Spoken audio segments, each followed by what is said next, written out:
Պարոն Մանուկյան, նման օրենսդրական նախաձեռնություն չկա, նման նախաձեռնություն եղել է ժամանակին, մինչև 2018 թվականը, բայց եւ ես չեմ բացառում, որ նման նախաձեռնություն կարող է եւ լինի, որովհետեւ այդ երեխային, երբ որ ղրգում է բանակ, մեր համակարգացին, այդ երեխան պետք է ունենա շոր, ունենա զենք, ճանապարհը, որով ինքը պետք է գնա, պետք է գոյություն ունենա, եւ այլ, եւ այլ, եւ այլ, եւ ներողություն եմ խնդրում, բայց դուք որպես քաղաքական գործիչ կարծում եմ պետք է ընդունեք, որ Հայաստանի Հանրապետության քաղաքացիները մենք բոլորս պետք է հարկ վճարենք, որ մեր պետությունը գոյություն ունենա, դա գոյություն ունի աշխարհի բոլոր երկրներում։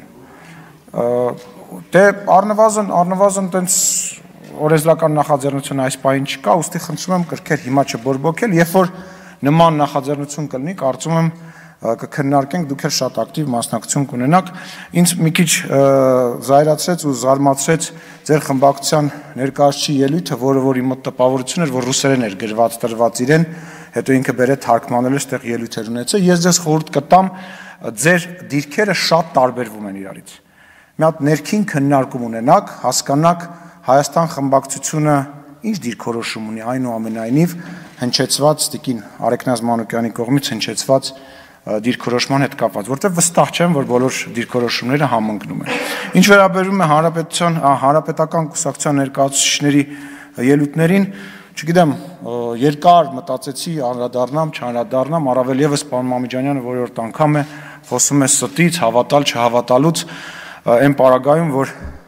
դեռ մարդիկ հիշում են Արմենիկումը, հիշում են ես երբևիցե չեմ հավակնելու երկրի ղեկավարի պաշտոնին եւ այլն, հենց որ դրա մասին գոնե մի խոսեք, որովհետեւ Սերժ Սարգսյանը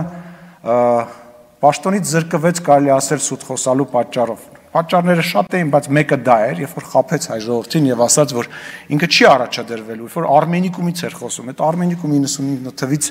էլ չեմ ասում, համացանցում, որ գրում է Սերժ Սարգսյան 10 սուտ, մոտ մի 4-5 հատ տարբեր նյութ է բերում, տարբեր Civilnet-ի եւ տարբեր կազմակերպությունների կողմից արված։ Ուստի խորհուրդ կտամ դրա ստի մասին չխոսել, իսկ մարտի 1-ին խոսելու մասին ներողություն եմ խնդրում, բայց ամոթ է, էլի մարտի 1-ն էլ էր պատճառ, որ ժողովուրդը դուրս եկավ եւ մերժեց Սերժ Սարգսյանին, այն իր արտահայտությունը, որ ճիշտ նշեց տիկին Քլոյանը, որ մարտի 1